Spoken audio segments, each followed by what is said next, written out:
Hey guys, welcome back to another episode. In this video, I'm gonna let you know what are the types of credit card does a Bank of Queensland offer.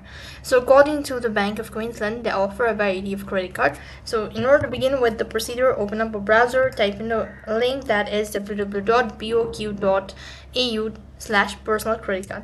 That's gonna take you to their official page, which is gonna look something like this.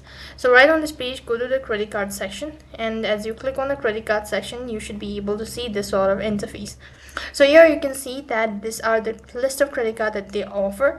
You could also go to the business account, and accordingly you can find the different types of credit card that they offer. So here you can see they offer a platinum Visa card and a blue Visa card as well as low rate Visa card. Under it you can find the detail about the credit cards. You could go ahead and read all of these information. So that's the type of credit card that a Bank of Queensland offers. That's all for this video. I hope the video was helpful. Make sure to like, share and subscribe to our channel. Thank you for watching. See you in the next video.